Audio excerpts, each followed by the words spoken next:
아멘. 이 시간 우리 함께 예배하는 우리 모든 성도님들 주 안에서 사랑하고 축복합니다. 우리 한국 교회는요, 우리 성도님들 잘 아시는 바와 같이 급성장한 모델입니다. 1970년대 말부터 1980년대 초까지 1년에 100만 명씩 성장했다라고 합니다. 100만 명. 엄청난 수가 성장했죠. 그리고 아이들 빼고 이 성인들만 약 770만 명이었다고 합니다. 성인들만. 뭐 아이들까지 포함하면 이제 1000만 명이 넘어가겠죠. 근데 작년도 2022년도의 통계에 의하면요. 기독교 인구가 약 684만 명이었습니다. 2012년부터 2021년까지 약 10년 동안 168만 명이 감소했다고 합니다. 감소. 그리고 2020년부터 2021년 코로나 기간 딱 2년 동안 59만 명, 약 60만 명이 줄어들었습니다. 이것은 기독교 인구의 한 10분의 1이 줄어든 거예요. 한국교회는 최근 극심한 감소로 위기를 겪고 있다라고 말합니다. 그리고 교회에서 하는 활동은요, 코로나 이전보다 약 30%밖에 진행되지 않는다라고 말합니다. 그래서 교회에서 하는 이제 일들이 소그룹, 성경 공부, 그리고 전도, 선교, 구제, 봉사 요것들만 간신히 유지되고 있고요. 많은 사역들이 많이 줄었다고 합니다. 약 70%가 줄었다요. 70%가.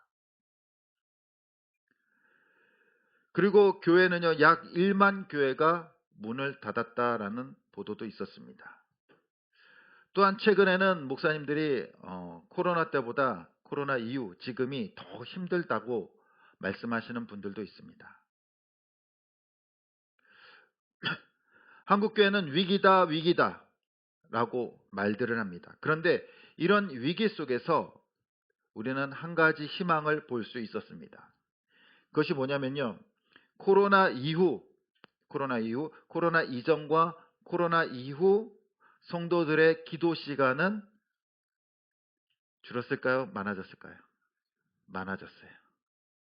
평균은 3분 정도 많아졌다고 합니다. 뭐 3분 뭐 별거 아니다라고 얘기하지만 평균적으로 하면요, 그 어마어마한 시간입니다.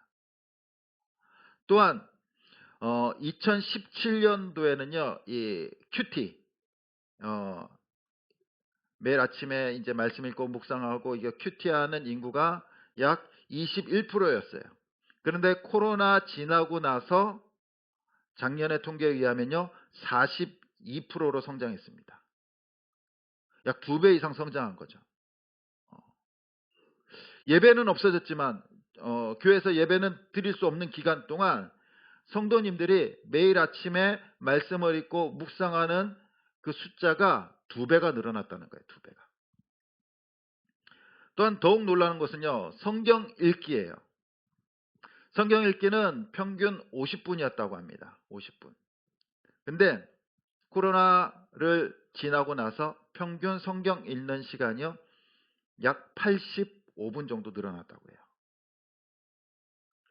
물론 우리가 코로나 시대 때 교회 와서 예배는 못 드렸어요. 많이들 못 드렸습니다. 뭐 온라인 예배로 많이 드렸겠죠. 그런데 성도님들의 그 경건 생활, 기도와 말씀 읽고 또한 큐티하고 묵상하는 시간은요, 오히려 더 늘어났어요. 이것이 교회 희망 아닙니까? 교회 사역들이 70%나 줄었어요. 사역이 줄어든 반면에 성도들의 경건한 삶, 말씀과 기도의 삶은 더 많이 늘어난 거예요. 많이 늘어났어요. 이것이 교회의 희망입니다. 희망. 그리고 이 어려운 시대를 겪으면서요, 성도들의 그 신앙 생활에 변화가 일어나기 시작한 거예요. 변화가. 주저앉는 것이 아니라, 물론 떠난 사람들도 있지만 약 60만 명이 교회를 떠나고 많은 교회들이 문을 닫았지만, 그럼에도 은혜를 갈구하는 사람들은요, 또한 하나님의 은혜를 바라보는 사람들은 몸부림치면서 말씀과 기도로 그 모든 것들을 극복하고 더 견고하게 세워졌음을 의미하고 있습니다. 이 큐티가 그 시간 동안 2배나 늘은 거예요. 2배나. 근데 이 큐티는요, 우리나라에 보급한 분이 이제 하용조, 고 온누리교회 하용조 목사님이십니다. 그 이유가 있어요. 이 하용조 목사님께서 이제 미국을 방문하셨습니다. 근데 미국을 방문했는데 놀라운 것을 목격해요. 뭐냐면은 미국에는 새벽 예배, 수요 기도회, 금요 기도회가 없어요. 미국 교회는. 그럼에도 불구하고 성도들이 와서 예배를 드리고 은혜를 받고 교회가 건강하게 성장한다는 겁니다. 놀랍지 않습니까? 매일 예배 드리러 교회 오지도 않아요. 그럴 수도 없어요. 워낙 그 교회가 멀리 있다 보니까 교회 올 수도 없어요. 그래서 하영조 목사님께서 어떻게 저 미국 교회 성도들은 자신의 신앙을 저렇게 지키고 교회가 부흥할 수 있는지를 이제 연구하기 시작한 거예요. 보기 시작한 겁니다. 그러다 발견한 것이 뭐냐면요. 미국 교회 성도들은 말씀을 아침에 일어나서 읽고 묵상하고 기도한다는 거예요.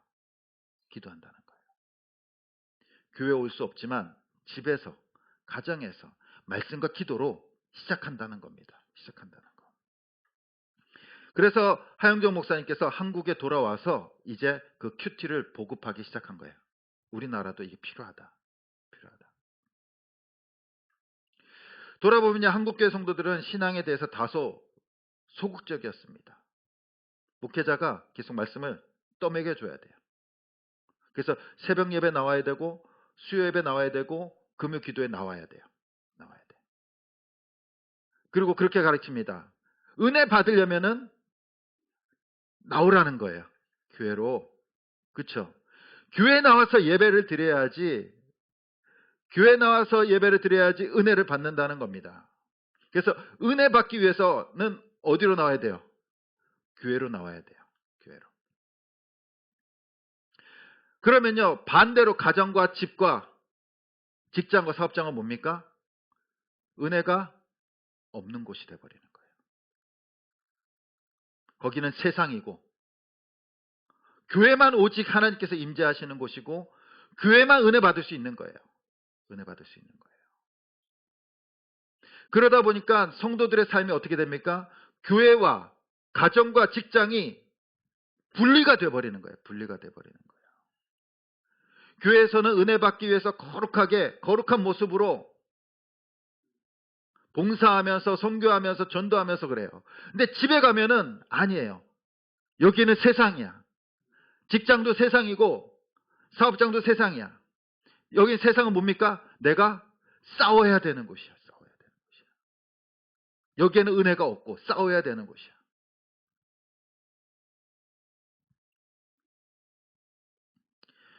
교회가 거룩한 장소고 가정은 악한 곳이 되어버리는 거예요. 직장은 악한 곳이 되어버리는 거예요. 그러다 보니까 코로나 시대 때 교회 와서 예배를 못 드려요. 그러면서 어떻게 됩니까? 신앙이 무너지기 시작하는 거예요. 교회 못 나오잖아요. 예배를 못 드리잖아요. 그러니까 60만 명에 달하는 성도들이 떠나버리는 겁니다.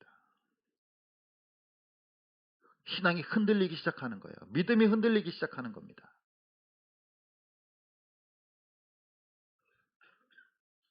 하지만 하나님의 은혜를 사모하는 사람들은요, 그 위기를 기회로 삼고 어디서 예배를 드립니까? 가정에서 예배를 드리는 거예요. 가정에서 은혜를 받고요. 직장에서 예배를 드리고 사업장에서 예배를 드리는 거예요. 더 많이 기도했고 더 많이 성경 읽고요. 더 많이 경건의 시간을 가지면서 오히려 그 믿음을 견고하게 세워가고 또한 그 영적 싸움에서 승리하게 된 줄 믿습니다. 어떻게 보면 이 코로나가요, 이 삶으로의 예배를 우리를 바꿔가기 시작한 거예요. 예전에는 교회 와야지만 예배, 교회 와야지만 은혜 받고, 교회 와야지만 하나님을 만났다라고 생각했어요. 교회 안 오면요, 어떻게 됩니까? 교회 안 오면 하나님을 못 만나나요? 예배를 못 드리십니까? 오늘날 바쁜 현대사회 속에서 또 언제 올지 모르는 그 팬데믹 시대가 있을 수도 있습니다. 거기서 우리는 어떻게 믿음을 지켜야 됩니까? 우리의 신앙을, 우리의 예배를 어떻게 지켜나가야 됩니까? 그 대안으로 이제 우리는 우리의 신앙의 모습을 바꿔가야 돼요. 앞으로 변화시키지 않으면요, 믿음을 지키기 어려운 시대가 되고 있다라는 겁니다. 그래서 우리 교회는 내년부터 2024년부터 이 큐티, 경건한 예배의 삶을 살기를 소원합니다. 교회에 와서 당연히 예배 드려야죠. 교회 오지 말라는 거 아닙니다. 당연히 여기서 우리 함께 말씀을 듣고 함께 기도하면서 정말로 우리의 신앙을 견고하게 세워가야죠. 그러나 여기서만이 아니라 우리의 삶이 예배가 되어야 된다는 거예요. 삶이. 어디에서든지 말씀을 읽을 수 있고 어디에서든지 기도를 할 수 있고 어디에서든지 하나님의 은혜를 만날 수 있어야 될 줄 믿습니다. 매일 경건한 이 예배의 삶은요, 하나님께서 우리를 부르신 목적이에요. 목적. 우리 오늘 말씀 우리 같이 다시 한번 더 읽어보겠습니다. 시작. 너희를 불러.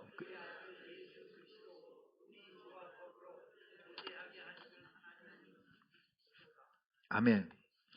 우리를 불렀대요. 너희를 불렀는데 뭐 하기 위해서 불렀습니까? 교제하기 위해서. 교제하기 위해서.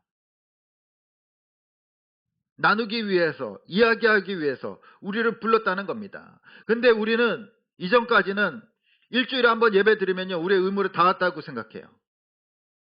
주일 예배만 빠지지 않으면은 뭐 이 정도면은 뭐 예배 잘 드렸지라고 생각합니다. 예배는 뭡니까? 하나님과의 교제예요, 교제. 교제. 하나님께서는요, 일주일에 한 번 교제하려고 우리를 부른 게 아니에요. 매일매일 우리와 교제하기 위해서, 사랑하기 위해서 우리를 부르신 겁니다. 늘 하나님이 원하시는 하나님과 동행하는 삶을 살기 위해서 우리를 부르신 줄 믿습니다.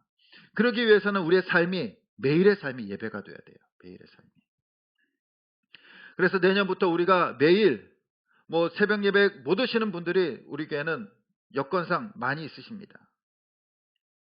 집이 머신 분들도 계시고요. 또 새벽 일찍 또 출근하시는 분들도 있고 맞벌이 하시는 분들도 있고.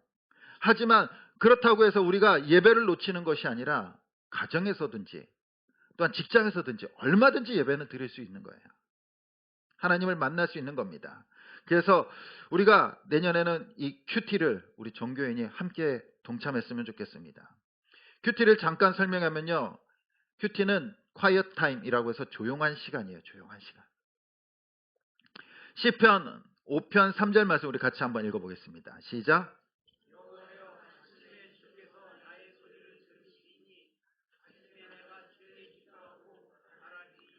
아멘. 아침에 나의 소리를 듣고 내가 기도하면서 주님을 바란다라고 말합니다. 아침에. 기도하며 나아가는 거예요. 기도하며. 그리고 시편 143편 8절 우리 같이 한번 읽어보겠습니다. 시작. 아침에 나로 하여금 주의 인자한 말씀을 듣게 하소서.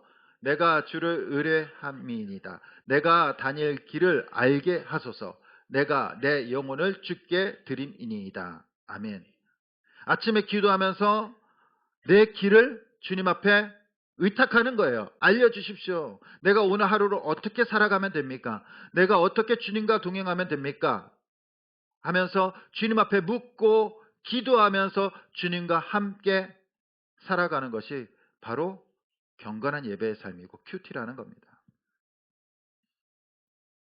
예수님께서도요, 이런 삶을 사셨어요. 마가복음 1장 35절 말씀 우리 같이 한번 읽어보겠습니다. 시작.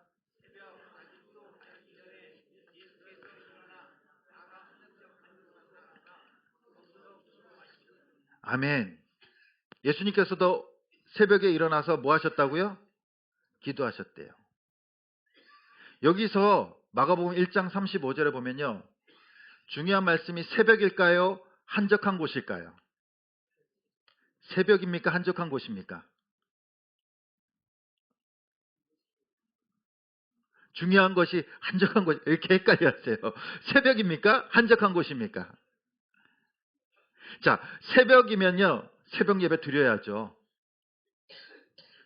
그죠? 근데 여기는요, 핵심은요, 한적한 곳이에요. 예수님께서 왜 새벽에 일어나셨을까요? 한적한 곳에 가시기 위해서 새벽에 일어나신 거죠. 아무도 방해받지 않는 곳에 가서. 근데 한국 교회는 어땠습니까? 새벽이 초점이었죠. 새벽이. 근데 새벽에 새벽 예배 드리면요, 뭐예요? 한적한 곳이 아니에요.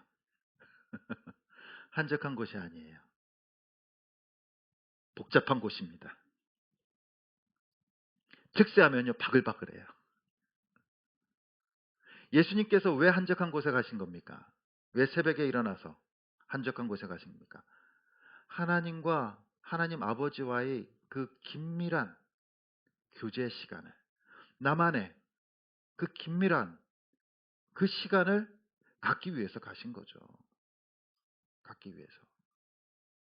하나님과 나와 1대1의 그 깊은 영적 교제를 나누기 위해서. 그러기 위해서 사람들이 일어나지 않는 새벽에 일어나셔서 사람들이 없는 곳에 가셔서 하나님 앞에 기도하신 거예요.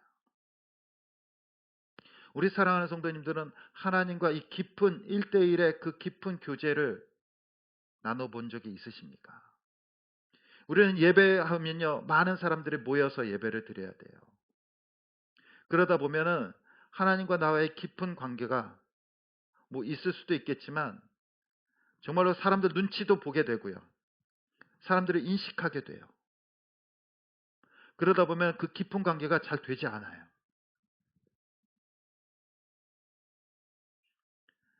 방해받지 않는 곳에 가서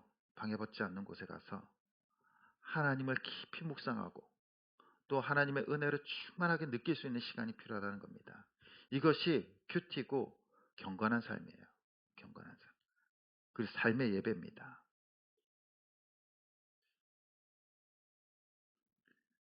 그래서 큐티란 뭐냐면요, 하나님과 나와의 1대1의 관계 속에서의 교제예요. 교제. 그래서 잠깐 표를 보여주시면은, 그림을 띄워주시면, 네. 하나님께서 우리에게 말씀하시면 내가 그 말씀을 받고 하나님 앞에 기도하는 거예요. 그러면 기도하면은 또 하나님께서 응답해 주시겠죠. 뭘로? 말씀을 통해서 응답해 주시겠죠. 그러면 그 말씀을 받으면은 우린 또 다시 기도하는 거예요. 너무나 간단하죠. 그것이 뭡니까? 말씀은 하나님께서 우리에게 말씀하시는 거죠. 이야기하시는 거고, 기도는 우리가 하나님 앞에 이야기하는 거죠. 그러니까 하나님께서 이야기하시고 내가 이야기하고, 하나님께서 이야기하고 내가 이야기하고, 그게 뭡니까? 교제죠, 교제. 대화죠, 대화. 근데 우리는 지금까지 하면서 이러한, 말씀은 말씀이고 기도는 그냥 내가 하고 싶은 말 하는 거고, 예. 이 교제의 개념으로 말씀과 기도를 받아들이지 못했어요. 그러나 그 말씀과 기도의 근본적인 의미는요, 바로 하나님께서 이야기하시고 내가 이야기하고 함께 대화하는 거예요. 대화하는 거. 교제의 시간이라는 겁니다. 성령님의 인도하심으로 성령님 안에서 하나님과 대화하는 것이 바로 말씀과 기도예요. 그리고 그것이 정말로 조용한 곳에 가서 정말 하나님과 1대1의 관계를 맺으면서 깊은 묵상의 단계로 가는 것이 바로 큐티라는 겁니다. 그런데 문제가 있습니다. 어떤 문제가 있냐면요, 많은 사람들이 이 큐티가 익숙하지 않다라는 거예요. 어렵다는 거예요. 어렵다는 거. 어떻게 해야 될지 모른다는 겁니다. 우리가 예배 드리는 거는 익숙하지만 우리가 스스로 말씀을 읽고 묵상하는 게 익숙하지 않아요. 묵상이 어떻게 해야 되는지도 잘 몰라요. 그리고 이거 어떻게 하라는 거지? 잘 모른다는 겁니다. 그래서 내년도에는 우리가 함께 이것을 훈련해 갔으면 좋겠습니다. 우리 모든 성도님들이. 매일 아침에 가장 먼저 이 말씀을 읽으십시오. 매일 아침. 그러니까 30분만 먼저 일찍 일어나시면 돼요. 뭐 1시간씩 하면요 너무 힘들어요. 30분 정도, 뭐 짧게는 20분 정도 큐티할 수 있어요. 그래서 우리는 어느 곳을 찾아가는 겁니까? 방해받지 않는 곳, 한적한 곳. 다른 식구들이 일어나기 먼저 30분 전에 일어나는 거예요. 근데 일어나서 밥하고 설거지하고 막 밥 올리고 그러지 마세요. 그거 급한 거 아니에요. 그거 급한 거 아닙니다. 하나님과의 교제가 제일 급한 거예요. 근데 많은 사람들이 이거 하다 보면요, 밥 얹어야지 막, 예. 뭐 설거지 해야지 막 그래 버리면요, 뭐 해야지 해버리면은 그거 하다가 보면은 이 말씀 읽는 시간을 다 놓쳐버려요. 다 놓쳐버립니다. 그거 하다가 다시 앉아서 못해요. 못해. 그러니까 가장 먼저 일어나세요. 그냥 대충 물 한 잔 마시고 눈곱 딱 띄고, 예? 찬물 한번 세수하고 그리고 그냥 무조건 앉으십시오. 앉아서 기도하십시오. 하나님, 내 이 말씀을 읽기를 원합니다. 하나님 깨닫게 해달라고 기도하십시오. 근데 아침에 도저히 안 되시는 분들이 있어요. 그럴 때는 안 하는 것보다 하는 게 낫겠죠. 그런 분들은요, 자기 전에 하십시오. 정말 아침에 안 되시는 분들. 될 수 있으면 아침이 제일 좋고요. 우리가 시편 148편에 뭐라고 말했습니까? 내 길을 알려달라고. 오늘 하루의 아침의 길을 알려달라고 말씀하잖아요. 그래서 아침에 하는 게 제일 좋습니다. 그래서 하루의 길을 열어달라고 주님 앞에 기도하면서 말씀을 보는 거예요. 근데 그게 정말 힘든 분들은 자기 전이라도 조용한 곳에 가서 말씀을 묵상하고 기도하십시오. 그리고 저녁에 하신 분들은 아침에 일어나서 뭐 10분, 20분 못 하시면은 저녁에 한 것을 다시 한 번 더 짧게라도 한 번 정도는 꼭 보십시오. 꼭 보셔야 돼요. 왜냐하면 저녁 때 하고 자면요, 아침에 일어나면 다 잊어버려요. 자는 순간 머릿속에서 사라집니다. 그렇기 때문에 저녁 때 밤에 하신 분들은 아침에 일어나서 짧게라도 전날 묵상한 것을 다시 한번 1, 2분 정도 묵상하시고 보시고 시작하시기 바랍니다. 자, 그렇다면은 우리가 어떻게 이 큐티를 할 수 있는지 잠깐 알려드리도록 할게요. 우리 참 익숙하지 않아요. 그죠? 그래서 먼저 30분 먼저 일어나시고, 그리고 첫 번째로 말씀을 읽기 전에 기도하고 그 다음에 주어진 말씀을 천천히 읽습니다. 근데 주어진 말씀을 천천히 읽는데 우리 교회는요, 생명의 삶이라는 책으로 이제 본문이 나갑니다. 주보에도 새벽 예배 그 본문 보면은 저 생명의 삶 큐티 책 본문을 그대로 쓰고 있어요. 그래서 저것을 가지고 또 지금 큐티하고 계신 분들도 계세요. 근데 구입하실 수 있는 분들은 구입하시고, 만약에 구입이 어려우신 분들은 말씀하시면은 저 본문을 그대로 해서 이렇게 만들어 드릴 겁니다. 무료입니다. 그래서 무료로 만들어 드릴 거예요. 한 달치를 이렇게 만들어 드리는데 본문만 저 본문을 사용하고요. 내용은 다릅니다. 예, 본문은 그대로 사용하고 보시면은 큐티할 수 있도록 안내문을 좀 이렇게 안내하도록 이렇게 만들었어요. 자, 그리고 첫 번째 기도하고요. 두 번째 주신 말씀을 어떻게 3번 정도 천천히 읽는 겁니다. 3번 정도. 정독을 하는 거예요. 천천히 읽으면서 읽을 때 나한테 감동이 온 말씀이 있다면요. 또 좀 중요한 말씀이라고 생각하는 것은 밑줄을 그으십시오. 밑줄을 그냥 그 정답이 없어요. 그으십시오. 그리고 만약에 도저히 이해되지 않는다. 그러면요, 말씀을 읽으면서 누가 말했는지, 그 사람이 또 어떻게 말했는지, 또 무엇을 했는지, 이런 것을 중점적으로 한번 읽어보시면요, 그 성경 말씀이 이해가 훨씬 빨라집니다. 빨라져요. 그리고 3번 정도 읽는 데는요, 한 5분 정도밖에 걸리지 않아요. 본문이 짧아요. 요건 좀 긴 편인데, 한 뭐 요 정도밖에 되지 않습니다. 짧습니다. 짧기 때문에 한 3번 정도 이렇게 천천히 읽는 데는 한 5분 정도면 충분합니다. 그리고 읽고 나서 어떻게 하느냐? 여기 보면은 이제 묵상 내용 적기가 있습니다.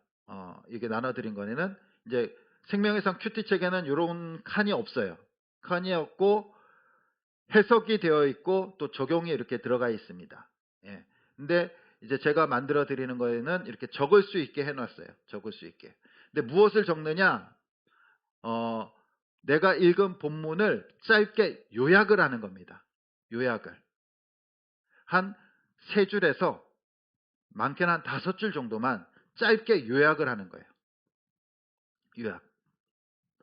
자, 그리고 요약을 했다면은 본문을 내가 요약하면서 이제 읽으면서 느낀 점 있습니다. 옛날에 독후감 써보셨죠? 느낀 점 쓰는 거. 그쵸? 예. 하도 오래돼가지고 이제 독후감 쓰는 거 잊어버렸을 텐데, 느낀 점을 짧게 쓰는 거예요, 짧게. 그러니까 내가 묵상하면서 알게 된 사실이나 나한테 주신 마음들이 있다면은, 느낀 점들이 있다면은 짧게 여기다가 적어봅니다. 그리고 나서 이제 적용이라는 것을 하는데, 적용이 뭐냐면요, 말씀을 읽고 내가 어떻게 해야 될까, 아니면은 혹시나 내 신앙생활이나 내 생활에서 삶에서 바꿔야 될 것들이 있다면 그거를 뭐 한두 줄 정도만 적으시면 돼요. 그리고 나의 일과를 또 적어봅니다. 내가 오늘 중요한 스케줄이 있잖아요. 그걸 한두 개 정도 이렇게 적어봅니다. 그리고 나서 이제 기도의 제목을 적는 거예요. 내가 어떻게 살 것인지 하나님 알려달라고, 또 말씀대로 살게 해달라고 기도하는 겁니다. 하면요, 한 20분 정도면 충분합니다. 기도까지 기도는 이제 자유롭게 하셔도 되지만 20분 안에 다 충분해요. 그리고 기도까지 하면 뭐 30분 넘지 않습니다. 다들 조용하시네요. 한번 도전해 보시기 바랍니다. 도전해 보시기 바라요. 그리고 여기서 끝나는 것이 아니라 이제 일주일 동안 내가 말씀을 읽고 아침에 일어나서 묵상하고 또 기도하고 시작했다면은 이제 주중에 이제 목장 모임 때 모여서 내가 은혜 받은 말씀들 있으면은 2가지는 안 되고 1가지 정도만 이렇게, 또 내가 이 말씀을 읽었는데 이런 느낌을 받았고 내가 이렇게 살았어 라고 함께 나누시면 돼요. 함께. 그러면요, 그 은혜가 더욱더 풍성해집니다. 나만 하는 것이 아니라 같이 하는 거예요. 같이 은혜를 나누는 겁니다. 그 반드시 쓰셔야 돼요. 큐티책에는 쓸 공간이 그렇게 많진 않아요. 그럼에도 불구하고 구석구석에라도 쓰셔야 돼요. 안 쓰면요, 어떻게 되냐면 잊어버립니다. 잊어버려. 아이들한테 공부하면서 뭐 하라고 합니까? 노트 필기하라고 하죠. 네, 필기하셔야 돼요. 필기하셔야지 기억에 그래도 남습니다. 그리고 나중에 이렇게 보면요, 다 기억이 나요. 필기하고 나면. 그러니까 짧게라도 꼭 쓰시기 바랍니다. 그리고 나누십시오. 그럴 때 우리가 매일매일의 삶의 예배가 되고요, 매일매일의 은혜의 시간이 될 줄 믿습니다. 하나님이 우리를 불러서 우리와 교제하길 원하십니다. 이것이 우리를 부르신 목적이라고 말해요.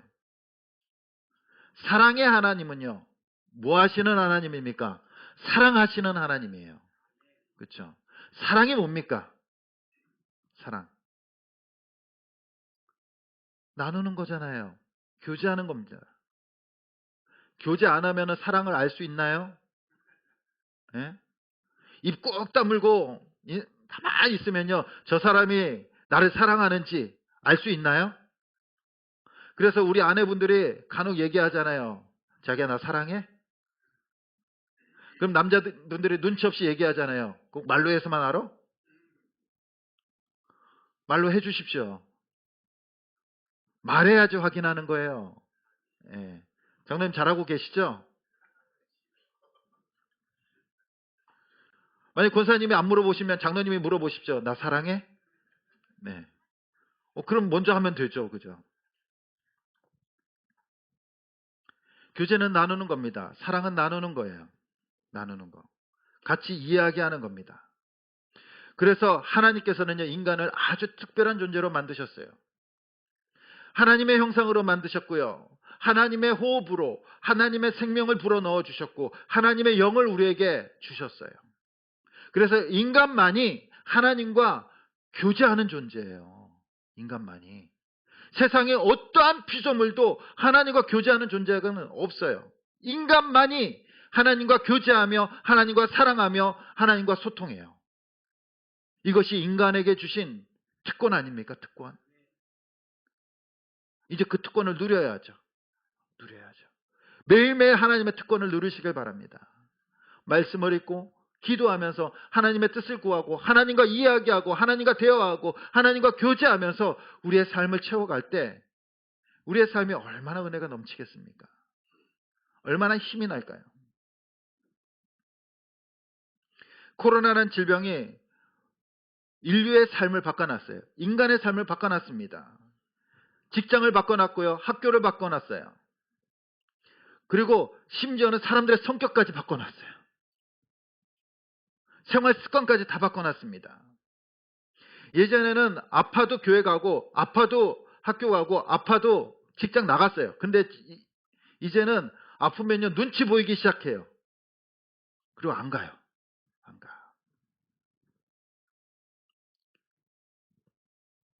그 가운데 한국교회의 성도들의 신앙의 모습들로 바꿔놨습니다.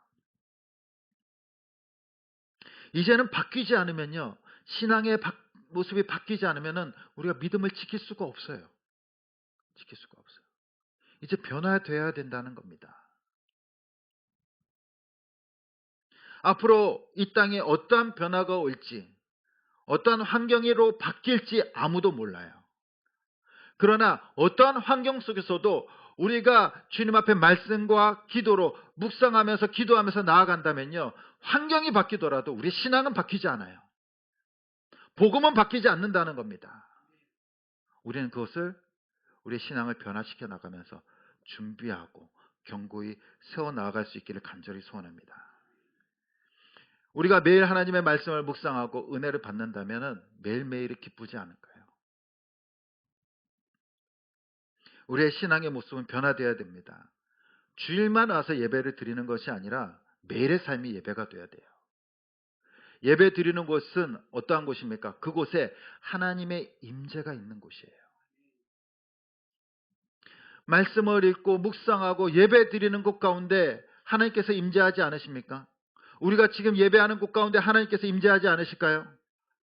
그렇다면 우리의 가정 속에서, 직장 속에서, 사업장 속에서 예배한다면 그곳에 하나님께서 임재하시는 줄 믿습니다. 그곳이 거룩한 곳이 되고요, 그곳이 하나님께서 인도하시는 곳이 되는 거예요. 아무리 좋은 곳이라고 할지라도 그곳에 하나님이 계시지 않으면요, 그곳은요 좋은 곳이 아니에요. 그러나 환경이 나빠지고 광야 같은 곳일지라도 사막 같은 곳일지라도 그곳에 하나님께서 임재하시면요, 그곳이 안전한 곳이고요, 그곳이 편안한 곳이고 그곳이 하나님이 함께 하시는 천국이 될 줄 믿습니다. 우리의 가정이, 우리의 직장이, 우리의 사업장이, 아니 우리의 삶이 천국이 되길 소원합니다. 과거 이스라엘 백성들의 광야에 있을 때는요, 구름 기둥과 불 기둥으로 인도하셨어요. 그러나 오늘날에는 구름 기둥과 불 기둥은 없어요. 그러나 대신 우리에게 무엇이 주어졌습니까? 이 하나님의 말씀이 주어졌어요.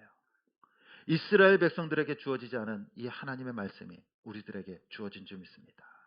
이제 구름 기둥과 불 기둥이 우리를 인도하는 것이 아니라 이 하나님의 말씀이 우리를 인도하고 이 하나님의 말씀을 붙들고 기도하는 자에게 하나님의 임재와 또한 은혜가 임하게 될 줄 믿습니다. 2024년도에는 우리 주찬양교회 모든 성도님들이 새롭게 변화되길 소원합니다. 매일매일이 경건한 예배의 삶을 살아가며 그 매일매일 순간마다 기도하며 하나님께서 인도하시는 그 놀라운 축복을 경험할 수 있는 우리 주찬양교회 모든 성도님들 될 수 있기를 간절히 주님의 이름으로 축원드립니다.